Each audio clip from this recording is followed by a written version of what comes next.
Este podcast é uma produção Reverber.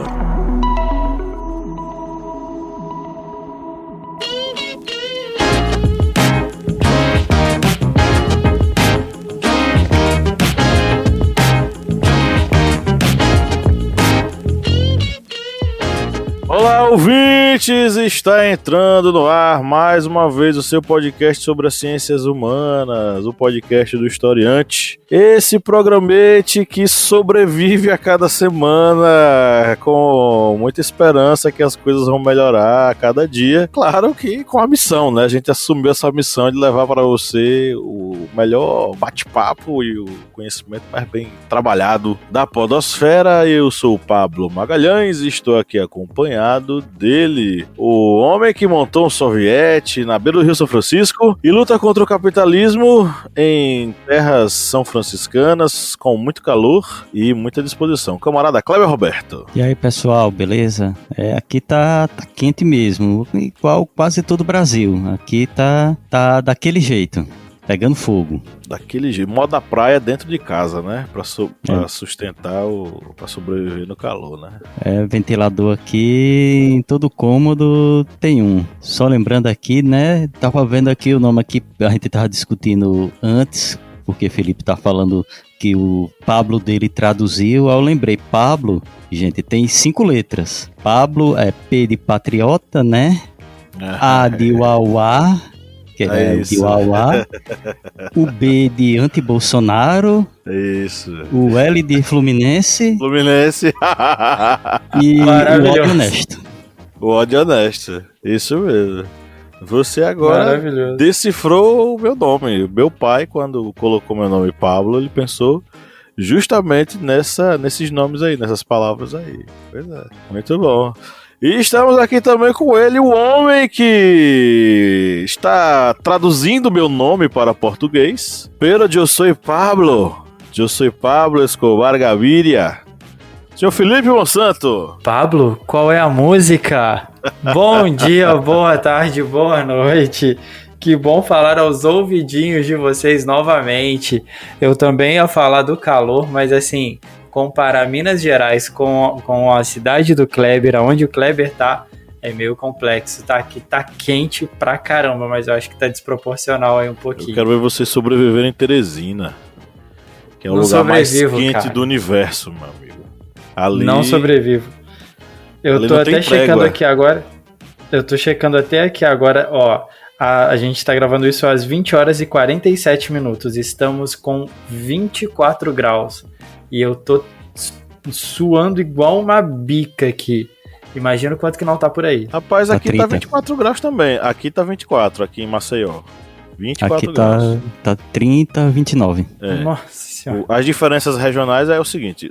Na nossa terra lá, onde Kleber está, Petrolina, o semiárido tem vezes que bate um vento seco e gelado. Agora, meu amigo, é aquele vento seco que seu nariz sangra.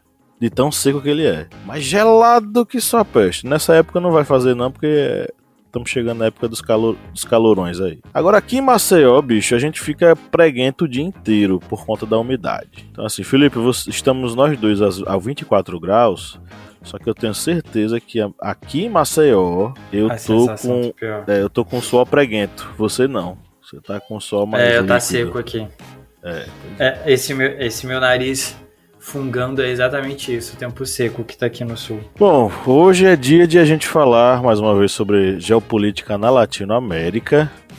Ao vivo na nossa gravação, estamos nós três aqui, mas nós vamos ter a participação especial das nossas queridas Catiane Bispo e Soledad Bravo, que vão mandar aí algumas observações e análises, né, alguns áudios aí pra gente entender um pouquinho o que tá rolando aí na Latinoamérica. O nosso foco hoje aqui, vamos tentar, né, focar aí na questão da Argentina e do Equador. No Equador a gente tá tendo um grave problema na democracia, né? Nós estamos assistindo aí a execução de candidatos à presidência, numa tensão que está levando a sociedade equatoriana ao caos, né? E na Argentina nós assistimos aí a chegada ao poder de um indivíduo caricato, que em outros tempos seria personagem de sitcom, de comédia, mas que agora é possivelmente um grande potencial novo presidente da Argentina, o Javier Milei. Bom, o que é que tudo isso representa para o frágil equilíbrio da Latinoamérica? É o que a gente vai tentar refletir neste episódio. Mas antes, vamos para os nossos recadinhos. Vamos para a nossa área de recadinhos aqui no podcast do Historiante. E eu já começo aí com o Kleber Roberto. Kleber Roberto, vamos lá. Para o nosso ouvinte que nos acompanha semana a semana aqui com muita alegria, né? Queria inclusive mandar um abraço para a senhora Poliana Siqueira, que acompanha a gente aqui a cada semana, é nossa apoiadora e é nossa ouvinte. Sábado ela tá colada com a gente, fazendo os afazeres de sua casa, arrumando a casa. Como todo brasileiro trabalhador, finais de semana tá lá dando duro, arrumando sua casa. E ouvindo o podcast do Historiante, né? Olha que bacana.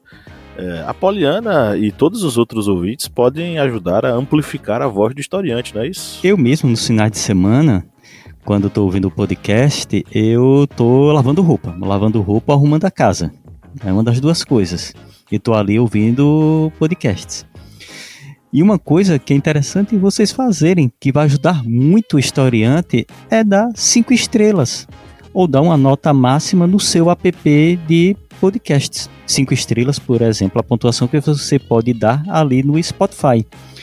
Ao fazer isso, ao dar a nota máxima no seu aplicativo de podcasts, você está ajudando o historiante a ficar ali no topo dos chats, os podcasts mais solicitados e ouvidos. E fazendo isso, você está ajudando a difundir aqui a palavra do historiante. E lembrando que você pode também ajudar o historiante seguindo aqui o podcast e compartilhando ele. Você pode compartilhar no history da sua rede social, do Instagram, do Facebook. Você pode compartilhar o link dos episódios aí nos grupos de WhatsApp. São coisas simples e fáceis que você pode fazer em 2, 3 cliques e ajuda muito aqui o portal Historiante e a difusão deste podcast. E claro, você também fortalece participando das promoções que o Historiante faz com as editoras parceiras. Vamos lembrar aqui, claro, da editora que nunca largou a nossa mão, que está com a gente o tempo inteiro, que é a editora Contexto, né, Felipe Monsanto? Pois é, Pablo, a gente tem a editora Contexto que nunca abandonou a gente, está sempre do nosso lado aqui, e durante esse ano a gente tem a campanha para você que gosta dos nossos conteúdos e gosta dos conteúdos produzidos pela editora Contexto. Nessa parceria você consegue até 20% de desconto nas suas compras lá no site da editora Contexto. Como que funciona? Você vai lá, escolhe no seu carrinho de compras os livros que você quer comprar na editora e no encerramento da compra você coloca lá no campo de cupom o cupom do historiante, que é historiante20. Você coloca o código lá promocional, historiante20, e você alcança até 20% de desconto na sua compra. E essa promoção não é só para apoiador do Historiante, é também para você que acompanha a gente, gosta do nosso trabalho e gosta do conteúdo da editora Contexto. Então, quando for fazer sua compra, ao finalizar ela, joga lá Historiante20 como cupom, que você alcança esse desconto aí. Beleza, agora vamos para o nosso giro de notícias.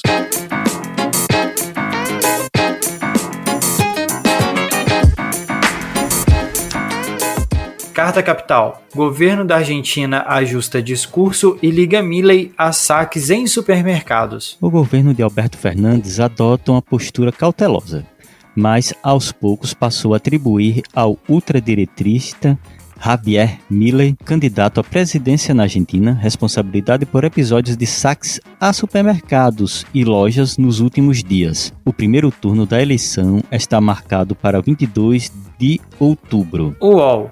Plano de Milei de dolarizar a Argentina é canto de sereia de final desastroso. Substituir a moeda local e soberana pelo dólar americano é tentação que costuma surgir em casos de graves surtos de inflação, em economias com fortes desequilíbrios estruturais, como é o caso da Argentina. Trata-se, porém, como mostra a história das aventuras do gênero, a partir da segunda metade do século passado, de um canto de sereias, na grande maioria dos casos com final desastroso.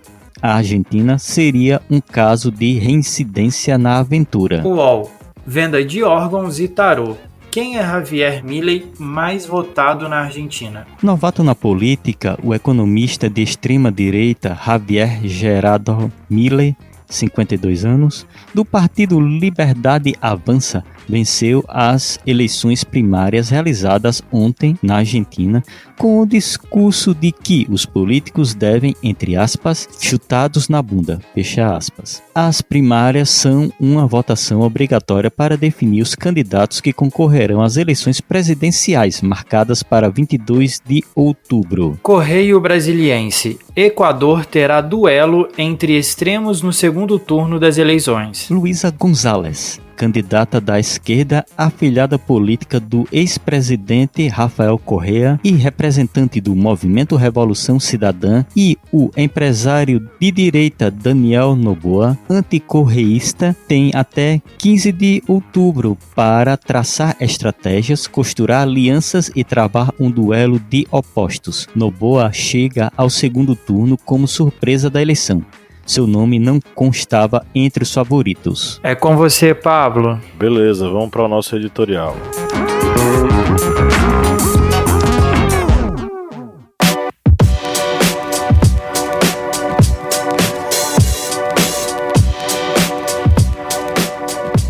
Ele se declara anarcocapitalista e quer dolarizar a economia.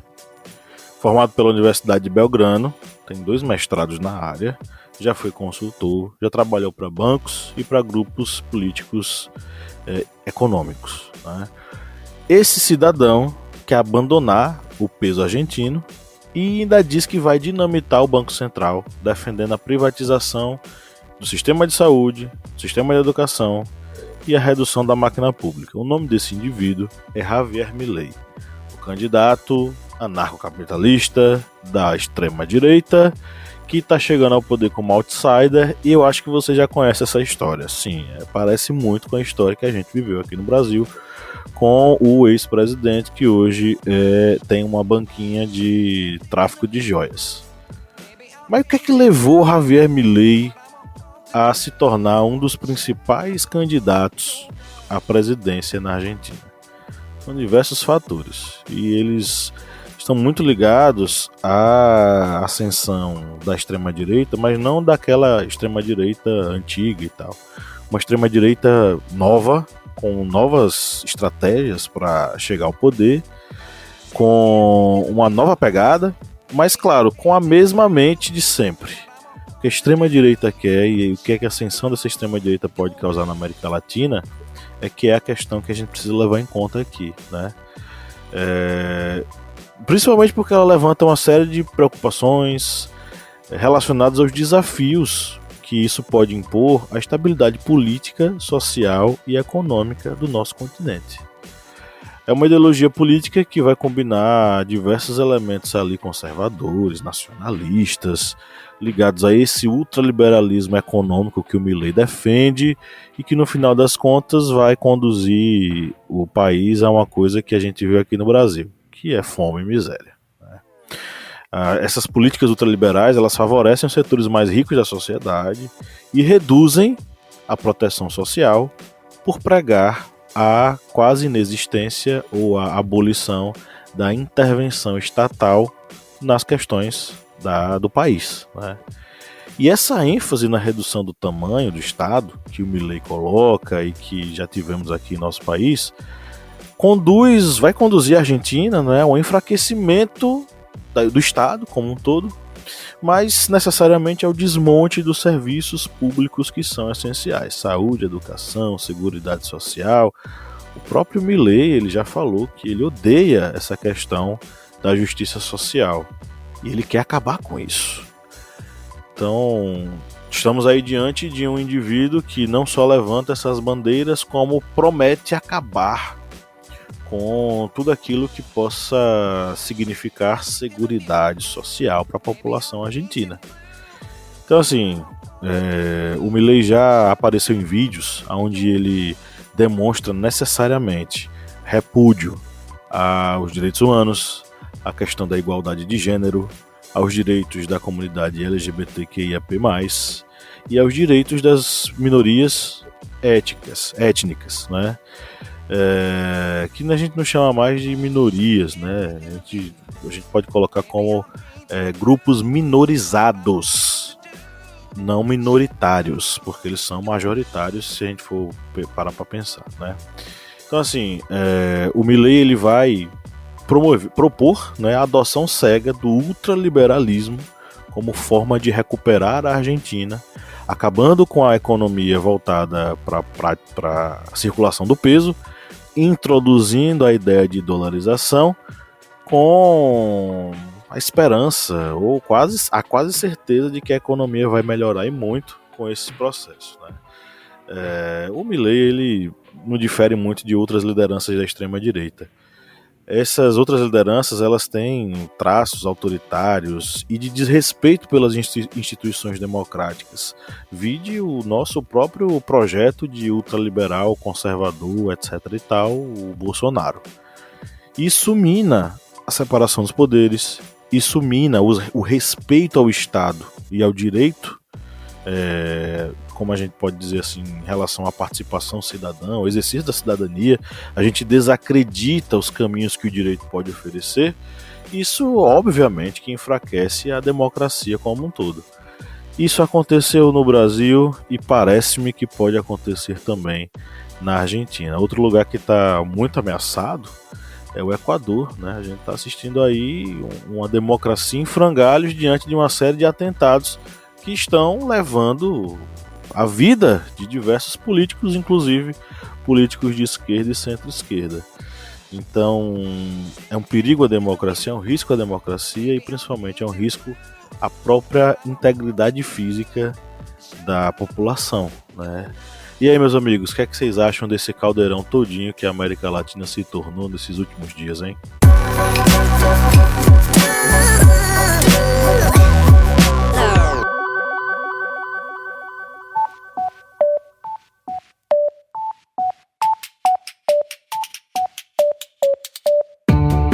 Me diga uma coisa, Lídia Verônica, qual é o melhor lugar para ouvir podcasts? O melhor lugar para ouvir podcast, pra mim, é na cama. Mas pra todo mundo, é o Orelo. Com certeza. Além de tudo, o Orelo nos remunera. Cada clique seu ajuda o nosso projeto a crescer. Então quer dizer que só de a pessoa ouvir, dar o play lá nos episódios, isso já nos ajuda? Nem precisa a pessoa pagar? Exatamente. Se você não pode ou não tem interesse em ser um apoiador, mas acha o nosso projeto legal, vai lá no Orelo e dá essa força pra gente.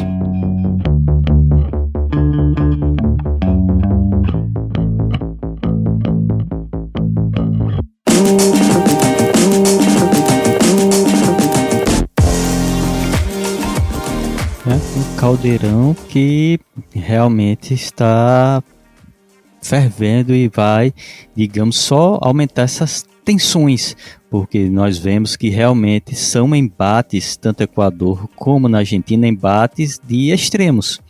No caso, por exemplo, do Equador, a Luisa González, que ela é de um partido de esquerda,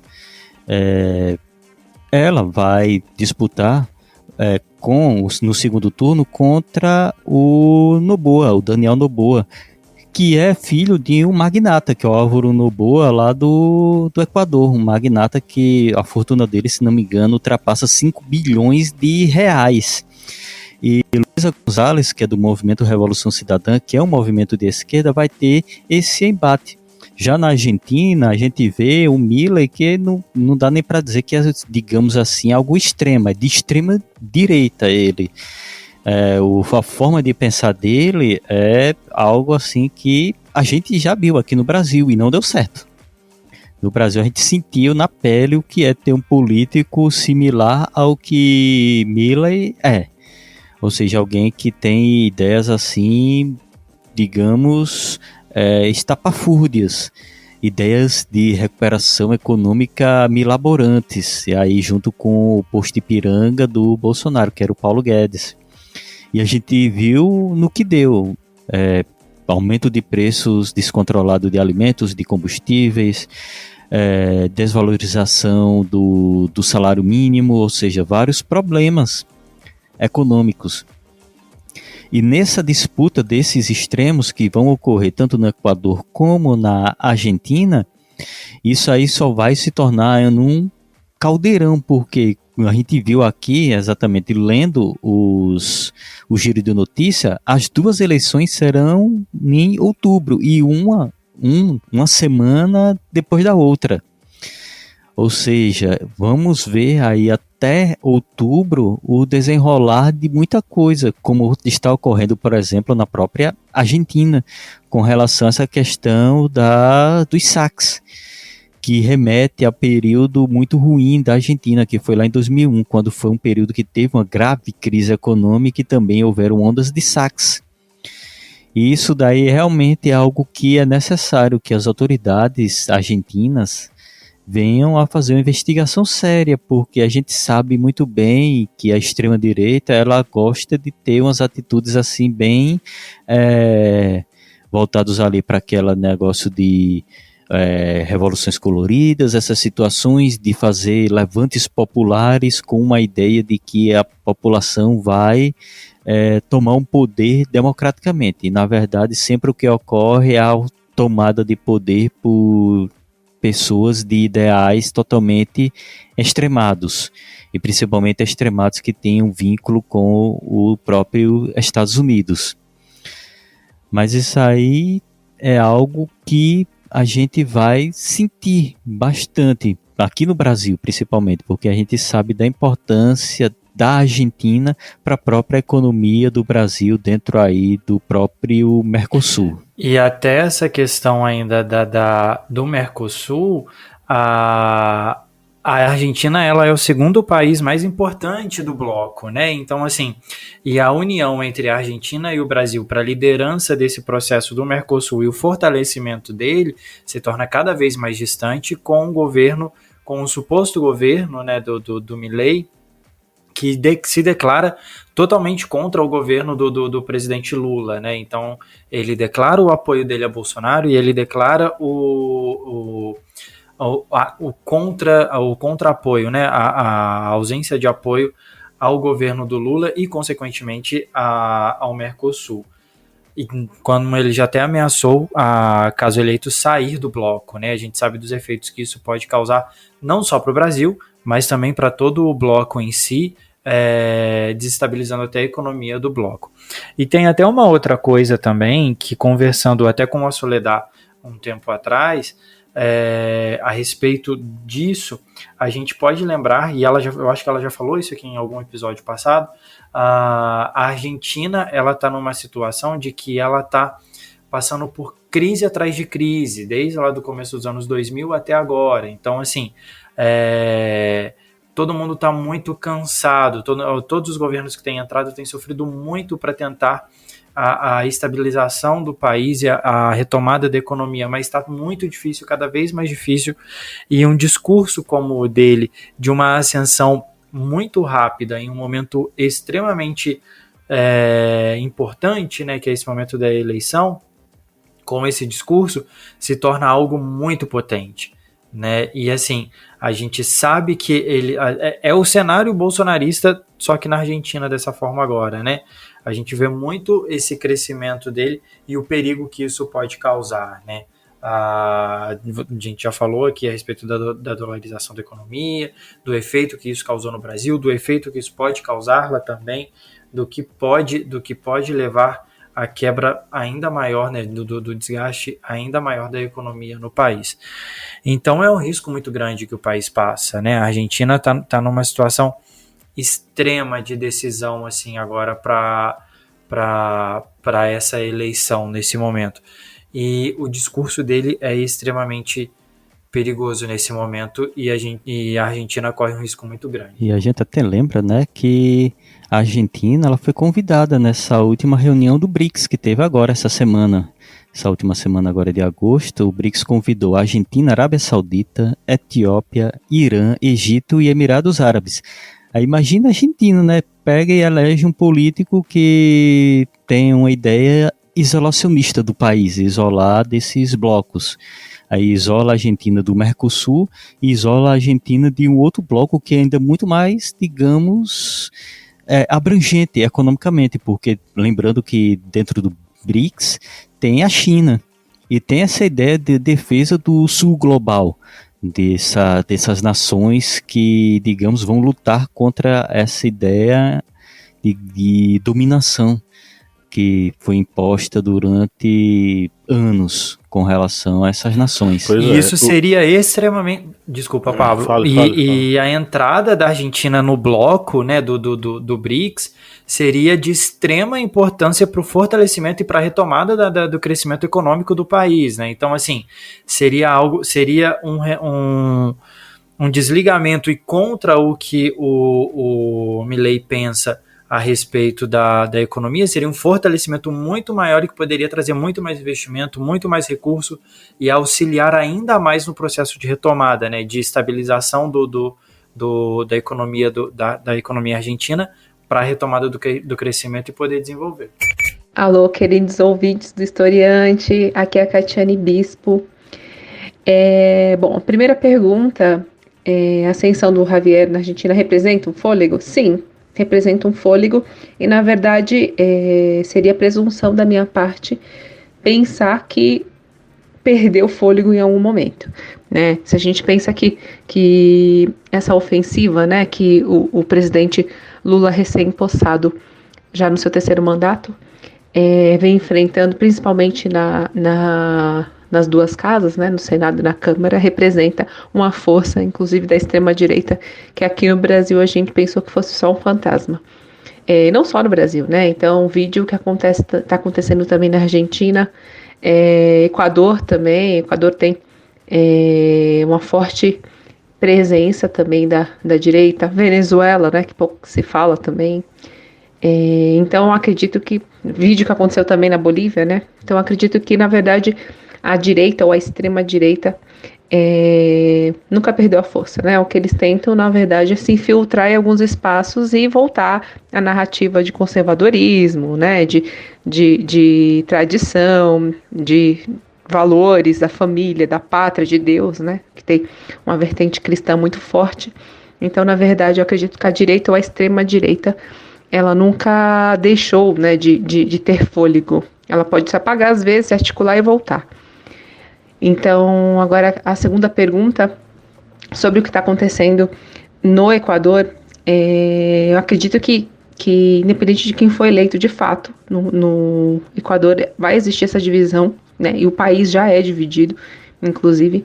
Então, essa violência, né, o narcotráfico, toda a presença de corrupção que já vem ganhando notoriedade no Equador, isso tende sim a dividir ainda mais o país e sofreu muita questão da credibilidade, né, dos eleitos, né, e da forma como vem conduzindo várias pautas de interesse público no Equador. Então, eu acredito que o próximo presidente, né, enfim, independente de quem for eleito, vai ter sim um risco de governar para um país dividido, de um país também que vai ter sempre essa sombra da violência e tem ganhado ainda mais destaque na mídia equatoriana a questão da corrupção e envolvimento do narcotráfico junto aos eleitos, né, aos candidatos presidenciáveis e candidatos, os políticos eleitos no Equador. Então, acredito que sim, vai ser um desafio tremendo e, enfim, acho que é interessante a gente acompanhar o que vai acontecer no Equador, porque isso pode desmembrar muito, principalmente aquela região que é muito influenciada, né? Então, a Colômbia, que está ali bem próximo, que pode ditar muita coisa do que pode acontecer ali, não só no Equador, mas como na Colômbia também. Essa coisa desse presidente isolacionista que vai lutar contra o Mercosul e que vai ter uma ideia completamente diferente em relação ao que o bloco necessita e ao que a própria Latinoamérica necessita, a gente viveu isso, né? Mas eu não vou ser chato aqui e ficar dizendo que a história é cíclica e se repete, porque não é. A gente já conversou sobre isso em outras oportunidades. O que está acontecendo na Argentina tem seu contexto, tem seus agentes e tem seu processo bem característico.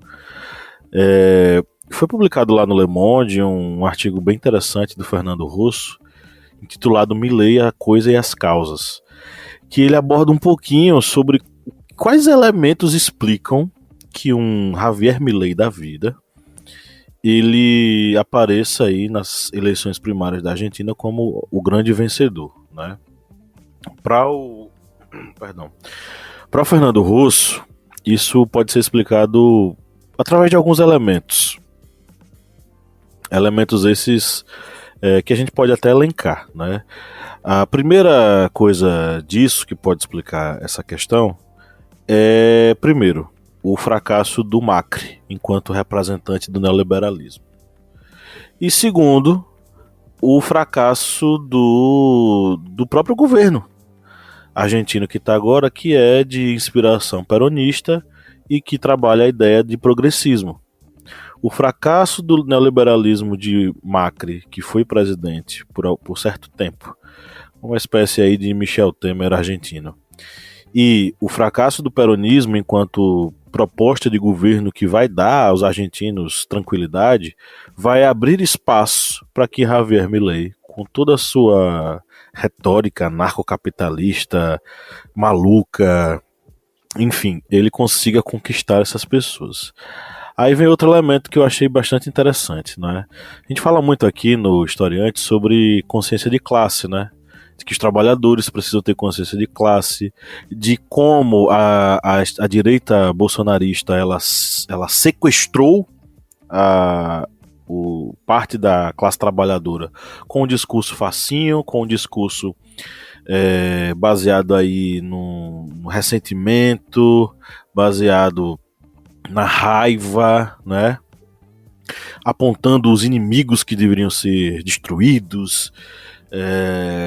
Então, assim, na Argentina, segundo o Fernando Rosso, o que pode explicar essa aparição do Javier Milei tem muito a ver também com o modo pelo qual o peronismo, os progressistas que estão agora no poder, que retomaram o poder na Argentina,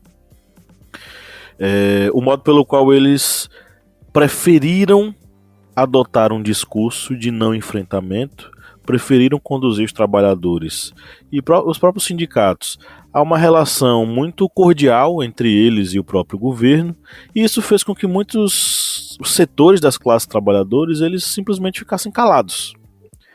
Só que enquanto uma parte da classe trabalhadora se calava e apoiava o governo sem restrições, a outra parte da classe trabalhadora não se sentia representada e começou a ficar insatisfeita. E é justamente nesse grupo específico, né, segundo Fernando Rosso, nesse grupo específico que a extrema-direita vai trabalhar.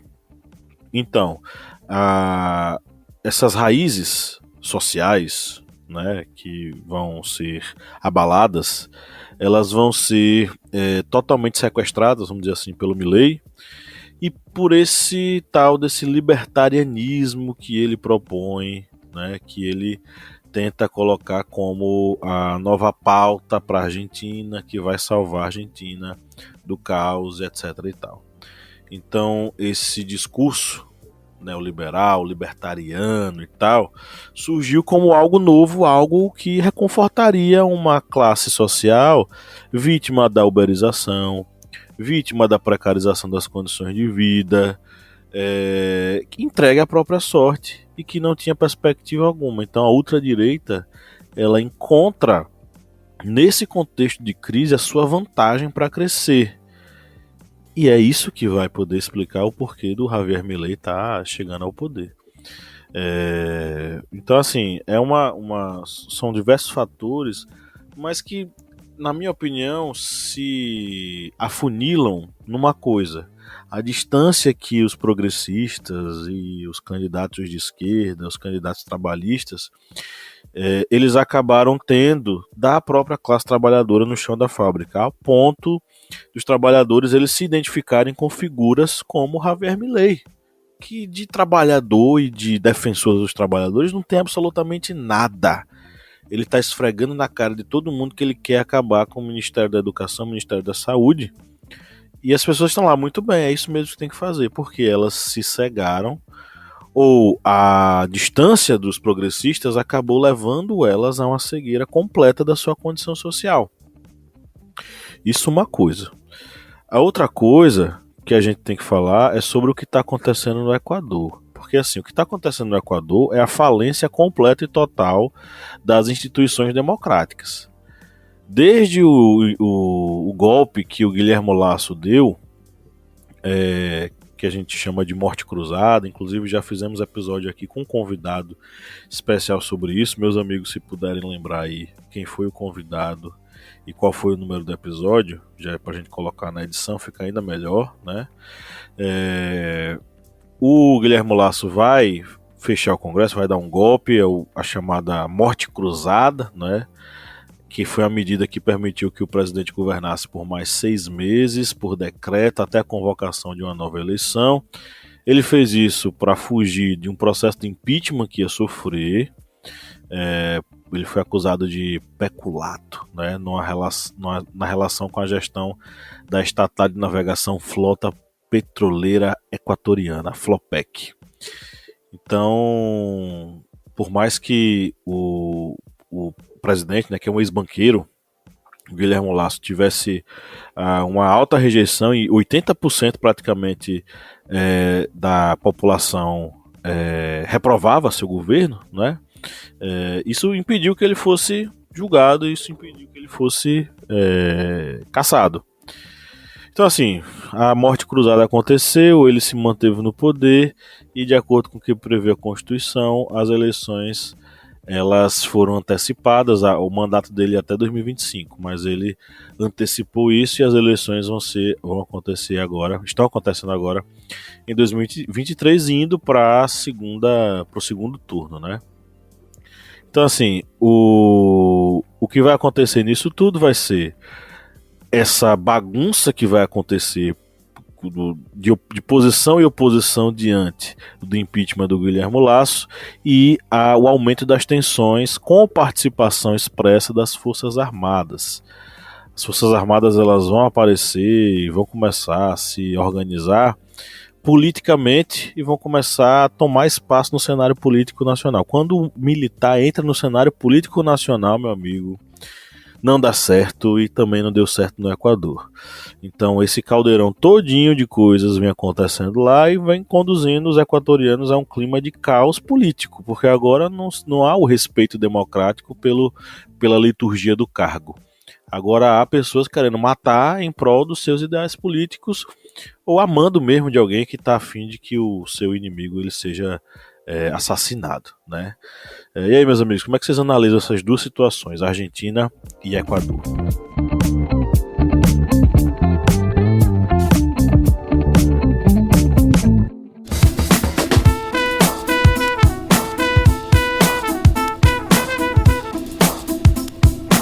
Bom, quem curte e acompanha o Historiante pode nos ajudar a manter o projeto, não é mesmo, seu Kleber? Isso mesmo. Você pode ajudar o Historiante de uma forma bem fácil. E faz como? Vai lá no nosso Apoia-se. O link é apoia.se/historiante. E além de estar contribuindo com o portal Historiante, você também vai ter uma série de vantagens, como fazer parte do nosso grupo secreto no Facebook, fazer parte também do sorteio mensal de livros. Olha só quantas vantagens para você. E tudo isso a partir, olha só, de R$4, que não dá nem para pagar meio litro de gasolina nesse ano agora de 2022. É tão pouco para você, mas é muito aqui para o Historiante. Vá lá no nosso Apoia-se e contribua. É isso aí, o link está na descrição desse episódio.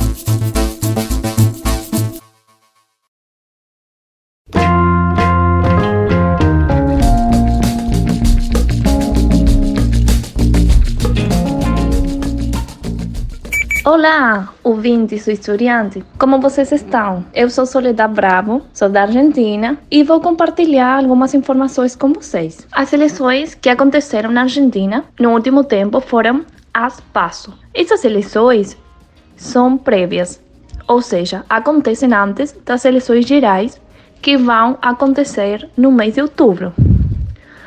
Essas eleições marcam quais são os candidatos mais votados. E o que aconteceu foi que o candidato da extrema-direita, Javier Milei, alcançou mais de 30% dos votos.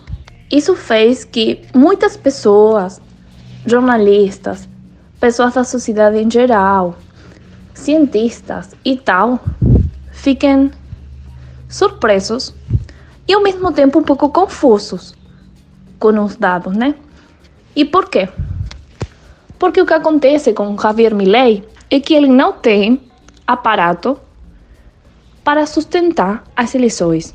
E ao mesmo tempo, ele não tem propostas concretas para melhorar a Argentina. O que ele fala é que dolarizando a economia vamos melhorar. Mas ele não consegue dizer qual vai ser o passo a passo para dolarizar a economia.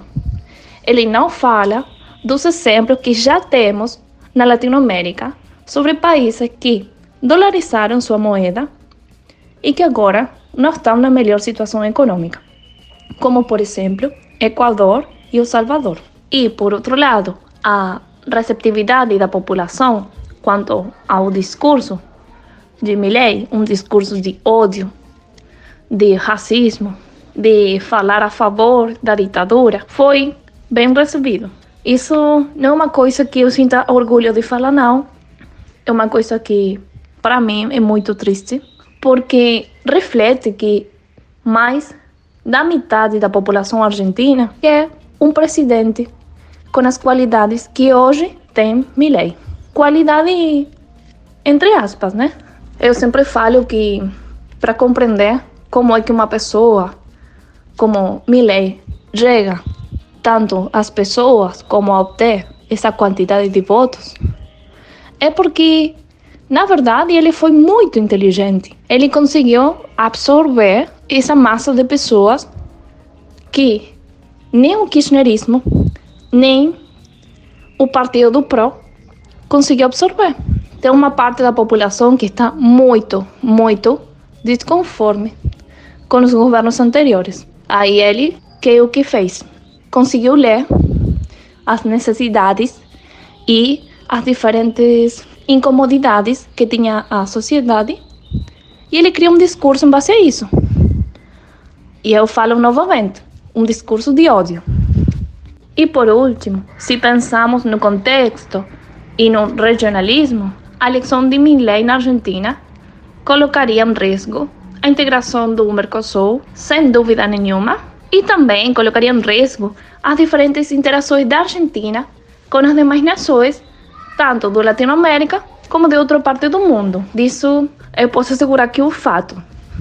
Por quê? Porque ele não tem vontade de melhorar a política externa do país. E se eu penso numa comparação, é a mesma coisa que aconteceu com o Brasil quando estava Bolsonaro como presidente. Ele, enquanto política externa, infelizmente, não fez nada para o Brasil.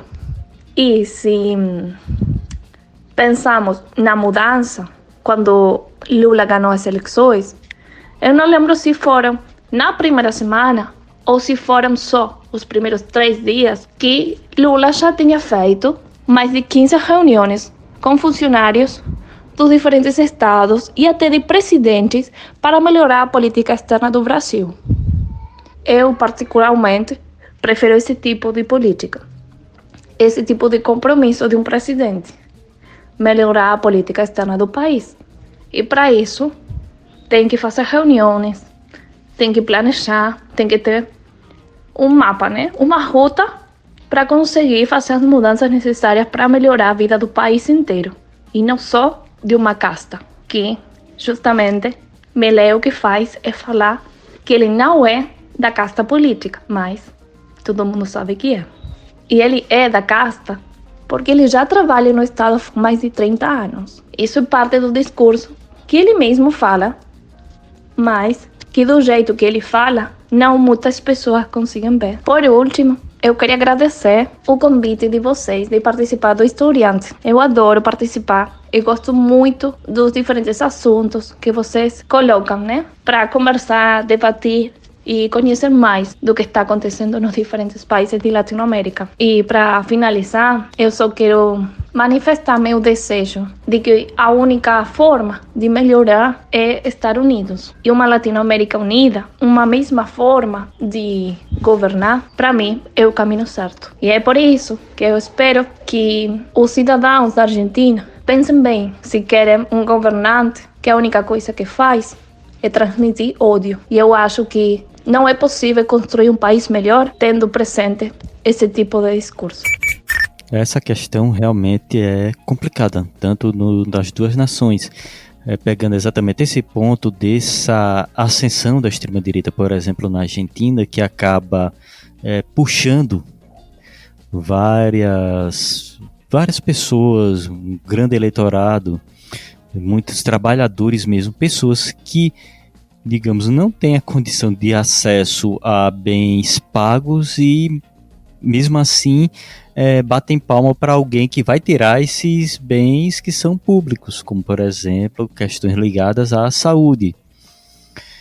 E tudo isso acaba gerando uma divisão dentro das nações, porque o que a gente vê, e ocorreu, por exemplo, aqui no Brasil, não sei o caso, por exemplo, que possa ocorrer na Argentina ou no Equador, porque, como a gente bem comentou agora, a história ela não é cíclica assim, não vai se repetir igual, mas pegando aqui no Brasil, a gente viu que houve essa ascensão, por exemplo, do Bolsonaro, da extrema-direita, e até hoje a gente vê que uma parte considerável da sociedade ela ainda continua ali ligada àqueles ideais da extrema-direita. Antivacina, não quer se informar pelos meios ou da imprensa independente ou da imprensa da grande mídia, acha que só a informação que ali recebe no WhatsApp basta, muitas vezes uma informação cheia de fake news, tem essa ideia de que o inimigo comunista está à espreita em todos os locais, no Supremo, nas escolas, nas universidades. Ou seja, e isso acaba resultando numa divisão social, porque essas pessoas que ainda têm esse pensamento radicalizado, eles não vão aceitar outra forma de pensar que não seja aquela do seu líder. E isso causa essa divisão interna. E isso eu não desejo muito que não venha acontecer tanto no Equador como na Argentina, porque uma divisão dessa nesses dois países seria algo extremamente danoso, mas é algo para essas duas nações elas ficarem atentas com isso. No Equador, o Noboa não tem uma plataforma dele em mãos para dizer se ele tem essas ideias. Pelo que a gente leu aqui nos artigos, por exemplo, Correio Brasiliense, no Brasil de Fato, em vários desses portais, nós vemos que ele tem uma ideia, digamos, voltada à direita, mas não essa extrema direita radicalizada do negacionismo. É uma pessoa ligada às ideias de direita. Só que no Equador tem esse problema que foi uma escalada da violência, inclusive com o assassinato de um candidato à presidência. E essa escalada ela pode vir a resultar em problemas para o próximo presidente ou próxima presidenta, porque nesse momento quem passou para o segundo turno na primeira posição foi a Luísa González. O que a gente vê na Argentina já é o caso mais complicado, complexo, que é exatamente de um candidato realmente negacionista, que tem essa ideia, entre aspas, do anarcocapitalismo, um ideal que não existe, isso não existe, anarcocapitalismo. Se tiver algum anarcocapitalista ouvindo isso aqui, viu, você está curtindo a terra plana econômica, porque isso não existe. Mas é uma pessoa que pode vir a levar uma ideia de um radicalismo e resultar numa divisão social dentro da própria Argentina, o que é danoso para a América Latina em si. O Equador, a Argentina terem essas divisões internas e essa divisão e não integração futuramente, porque isso só é bom para a nação de cima, né, do norte, que gosta muito de uma divisão social, porque eles sabem bem que é dividindo para conquistar. A Grande Águia gosta de levar a democracia para os outros. E eu acabei nem mencionando, tem um pesquisador, é o Christian Daniel Valdivieso, que é doutor e mestre em Relações Internacionais. O nome da instituição é Santiago Dantas. Ele é pesquisador do IARAS, do Núcleo de Estudos de Gênero do Grupo de Estudos de Defesa e Segurança Internacional, GEDES, lá da Unesp. Ele explica que o narcotráfico e o alto índice de mortes colocam o Equador entre os países mais violentos do mundo. E aí ele coloca uma outra questão que a gente nem mencionou aqui, que é a introdução do narcotráfico nas eleições presidenciais. Então, lá a gente teve duas mortes, não é isso? Teve a morte do Pedro Briones e teve a morte do Vila Vicêncio. Eles ocupavam campos ideológicos opostos, inclusive. O Christian vai dizer o seguinte: esses dois eventos revelam que o país está tomado por uma crise ligada à presença das redes de narcotráfico que se estabeleceram em território nacional. Christian Valdivieso, inclusive, ele é equatoriano, tá? Ele explica que o salto da violência resultou em um crescimento na taxa de homicídios de 87% entre 2021 e 2022. Ele continua dizendo o seguinte: o Equador está se encaminhando para se tornar um dos países mais perigosos do mundo, com uma taxa de 30 mortes por cada 100 mil habitantes. Ele cita também um crescimento de 300% nas taxas de extorsões e sequestros, e conclui dizendo que vemos um país bastante tomado por redes de crime organizado transnacional que de alguma forma estão apoiados em cartéis de droga que vêm do México, os cartéis de Sinaloa, os famosos cartéis de Sinaloa, né? E que estão vinculadas a disputas nas cadeias pelo controle da droga no território nacional. Existe toda uma questão ali ligada também à questão do narcotráfico. O Vila Vicêncio, ele combatia as máfias, o tráfico de drogas, toda esse narcotráfico, ele está tão forte, mas tão forte que ele está inclusive atrapalhando as questões democráticas do país. O Equador, ele não está sozinho nessa história não, tá? Há pouquíssimo tempo atrás a Colômbia vivia isso. Era o tempo dos grandes narcotraficantes, em especial Pablo Escobar, que vai praticamente virar o dono da Colômbia através da sua rede de tráfico, né? Então é mais uma pitada aí, um tempero nessa discussão. E essa briga, né, essa discussão aí ajuda ainda mais, como o Kleber falou, a questão da águia, né, dos Estados Unidos, na questão do petróleo, principalmente no Equador, né? Ainda mais agora que eles têm falado que não vão respeitar a Amazônia, pensam em explorar as terras para poder produzir petróleo, tudo, e tudo isso tem interesse por trás dos Estados Unidos, né? Para pensar que eles podem intervir ali em algum momento para produzir petróleo e ganhar em cima disso. É só colocar aqui que essa questão que está ocorrendo na Argentina, no Equador, desse processo eleitoral, é algo que, como já dito, é algo que deve ser observado aqui, por exemplo, pelos brasileiros, porque são nações que são muito importantes dentro do próprio bloco latino-americano, porque nesse momento em que passamos da pandemia, estamos precisando de maior interação entre as nações para ter um crescimento econômico sustentável, um crescimento até social latino-americano, deve ocorrer essa integração entre as nações. A partir do momento em que apenas uma nação latino-americana, ela já começa com ideais de isolacionismo, de se fechar para os outros, isso começa a virar literalmente uma bola de neve que vai rolando e vai muitas vezes destruindo toda essa integração que é tão necessária para a América Latina, principalmente quando sabemos que precisamos dessa integração para o crescimento econômico e também nesse momento em que vemos que três grandes potências, Estados Unidos, União Europeia e China, elas estão de olho na América Latina.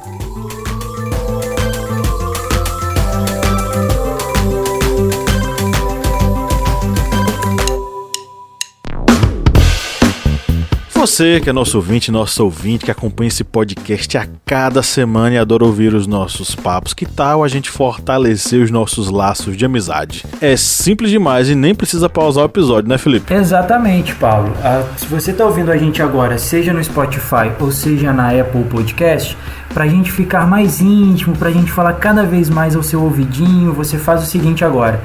Enquanto tá ouvindo a gente, vai lá, avalia a gente no seu aplicativo de áudio. Vai lá no Spotify, dá 5 estrelas pra gente. Vai lá no Apple Podcasts, dá 5 estrelas pra gente. Isso fortalece o nosso relacionamento e você fica cada vez mais perto da gente. Faz isso pra gente, dá essa moral lá agora.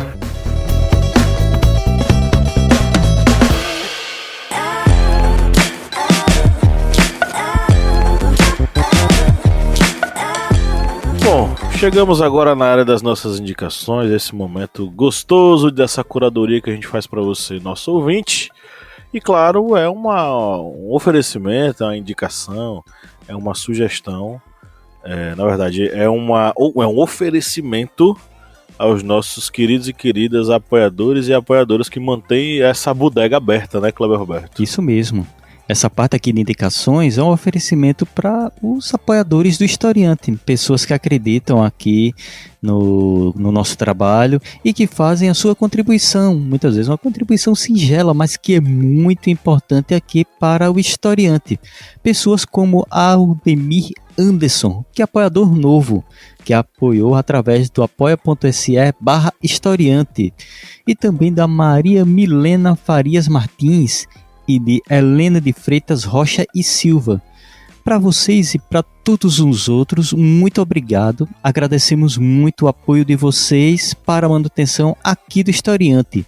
Lembrando que você pode fazer como Aldemir e apoiar através do apoia.se/historiante ou através do aplicativo Orelo, que é um aplicativo super fácil e simples de se utilizar, e você vai ver que ele é bem leve, ele não vai ficar ali pesando centenas de megas no seu celular, ele é bem levinho e simples de se utilizar, e você pode maratonar os podcasts do Historiante através do aplicativo da Orelo e também através do Pix do Historiante, que você pode também fazer a sua contribuição. Não é, Pablo? Como é que é mesmo o Pix do Historiante? É ohistoriante@gmail.com. Isso mesmo, tá vendo? Aqui a integração é total. Você tem 3 formas de fazer sua contribuição e auxiliar na manutenção aqui do portal Historiante.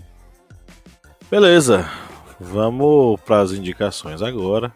Eu vou abrir a rodada, vou sugerir para vocês uma série que eu comecei a assistir na Globoplay, chamada Os Outros. Não sei se meus amigos já chegaram a ver, mas é uma série que começa com uma pequena discussão entre filhos de vizinhos e acaba desencadeando um processo onde milicianos começam a oferecer serviços e a controlar praticamente todo o condomínio em que essa história se passa.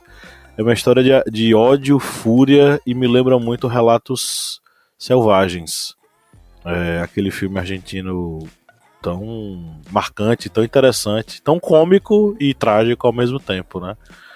Fica a minha dica aí, assistam Os Outros, com um elenco bem bacana. Tem Adriana Esteves, tem o Pacote. Lembra do Pacote do filme Bacurau? Pois é, o Pacote está lá. Eu não lembro o nome dele. Se alguém lembrar, me diga aí. Inclusive, vocês lembraram qual foi o episódio sobre o Equador que eu mencionei? Ou não? Ou ninguém procurou? Não, eu não consegui achar o Só episódio, mas que o nome do pacote é Tomás Aquino. Tomás Aquino, né? O ator, né, o ator que faz o pacote de Bacurau é Tomás Aquino. Pronto, Tomás Aquino. E tem o Milian Cortaz, de Tropa de Elite, de vários outros filmes bacanas, né? E elenco fantástico, tá? Então é um elenco gigantesco, enorme, interessante, bacana. Vocês não perdem por assistir. Eu vou lembrar qual foi esse episódio e vou falar aqui, porque também realmente tá difícil aqui para pesquisar. E aí, meus amigos, falta as minhas indicações musicais. Vamos para nossa playlist. A playlist que eu vou sugerir, as músicas que vão para a playlist são La Edad del Cielo, do Jorge Drexler, e Morena Bonita, da Ana Seton. Tá? Então fica essas minhas 2 indicações para vocês ouvirem. E aí, meus amigos, o que é que vocês querem sugerir? Eu vou nas minhas indicações aqui já para seguir. Vou seguir na Globoplay. Vou indicar o documentário da Xuxa, da comemoração dos 60 anos dela. É um documentário polêmico, mas ele mostra a construção de uma marca. Então isso me chamou muito a atenção. Eu faço faculdade de jornalismo, né, para quem não sabe, e tenho tido uma disciplina, e nessa disciplina de documentário, né, a gente entendeu um pouquinho e eu consegui identificar a construção de uma persona, de uma marca que é a Xuxa. Dentro de todas as intrigas, as polêmicas que a Xuxa sempre foi envolvida, se mostra como é o fortalecimento de uma marca e como ela é criada, e como eles estão trazendo hoje, depois daquele apagamento da Xuxa, né, daquele momento, daquele período na geladeira, na Globo, depois ela indo para Record, depois ela ficando fora durante um tempo, como se faz o reposicionamento de uma marca. Então eu acho que é muito interessante para quem gosta disso, até para quem quer conhecer como é isso, como é a criação de uma marca, como foi criada uma marca, como foi explorada uma pessoa para o desenvolvimento de uma marca e anos depois esse reposicionamento. É bem interessante e isso fica muito claro no documentário dela. E tá? o disco dela rodando ao contrário no documentário? Então, eu não sabia se isso era uma coisa só minha ou se era uma cultura mais aqui de coisa de quem cresceu na igreja, mas a questão do disco rodando ao contrário, né? Tem essa polêmica, então vale a pena assistir, entendeu? De música, eu vou indicar, saiu tem uns 15 dias, um álbum gravado pelo Xande de Pilares, que é um sambista famoso, pagodeiro famoso que a gente tem no Brasil.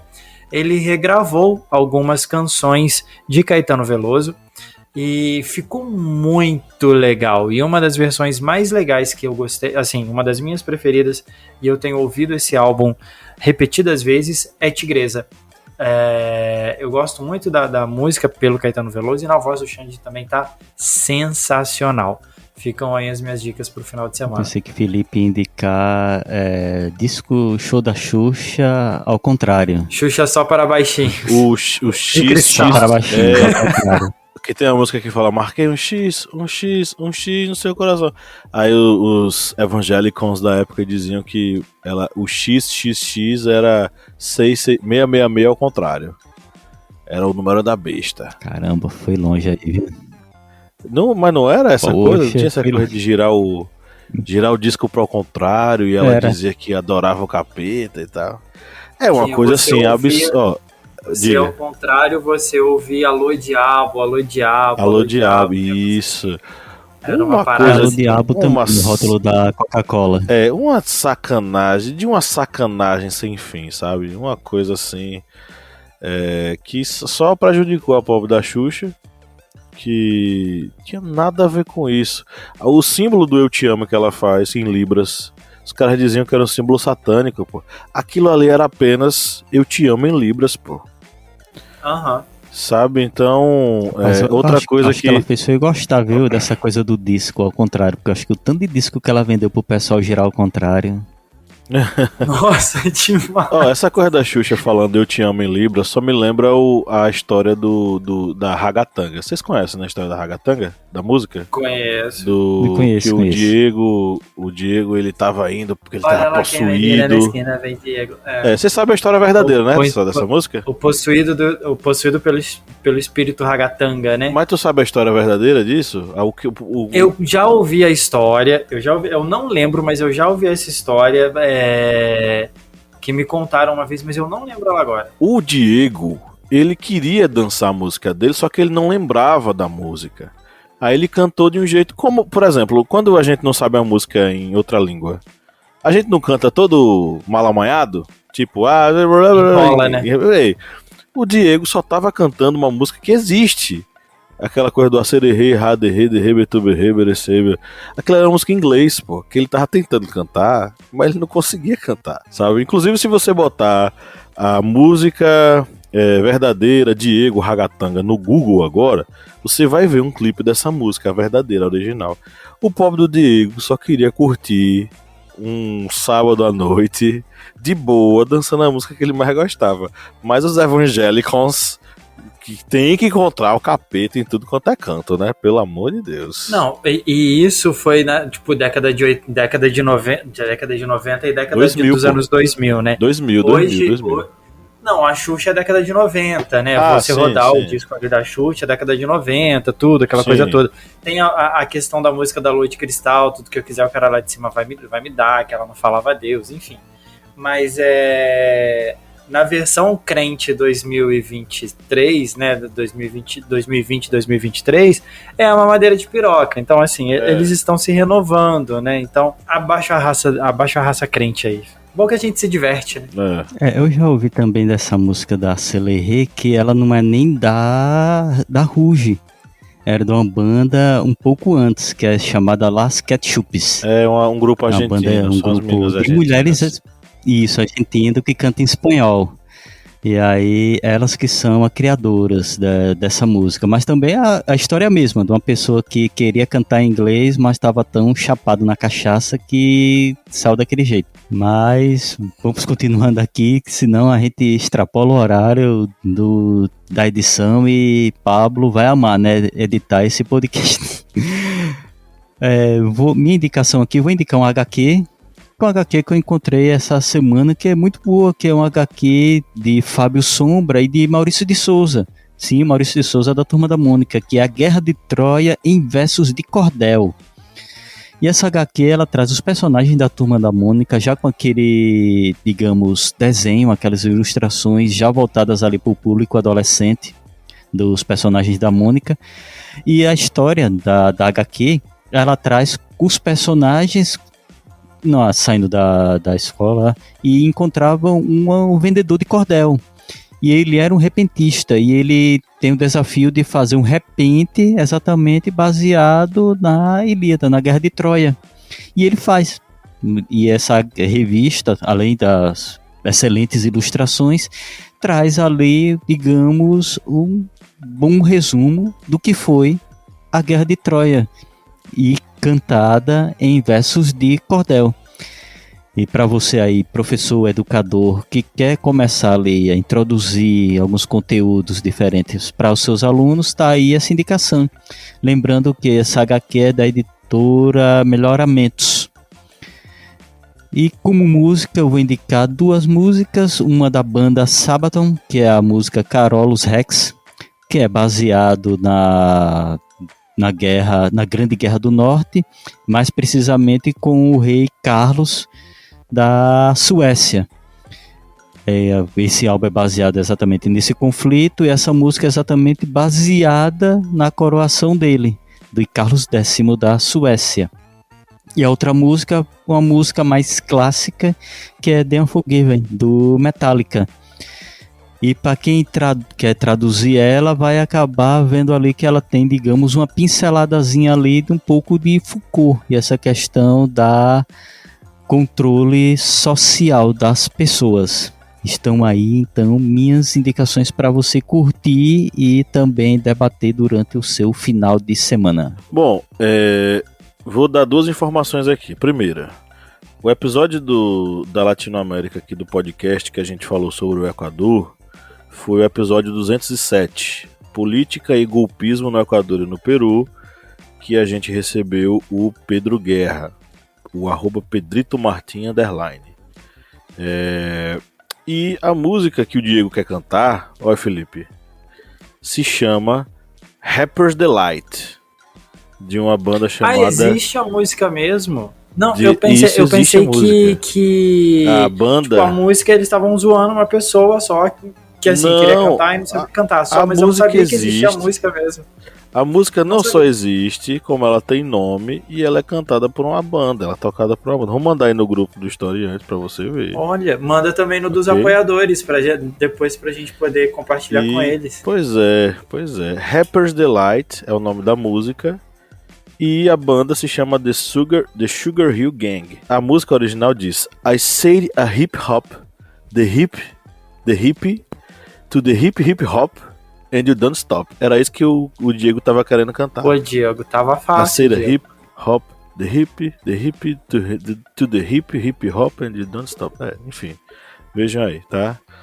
Como que chama a música? Eu mandei aí no grupo, Rapper's Delight. Então é isso, chegamos ao final de mais uma gravação de podcast. Queria agradecer a presença de todos vocês que nos acompanharam até agora, inclusive de você que nos ouve até o finalzinho, para dar o tchau coletivo conosco. Amigos, abemos podcast. Sabemos. O Felipe Cuidado agora pra não ser na tá gravação amando esse a áudio, música. porque os direitos autorais. O Felipe tá amando essa história. Felipe. Eu amei. Depois você ouve, cara. Eu amei. Abemos podcast. Abemos podcast. Um grande abraço a todo Subiu mundo. fumaça branca. E no 3 vamos dar nosso tchau coletivo. 1, 2, 3. Tchau! Felipe ouvindo a música ali do fundo. Maravilhoso. Sabe o que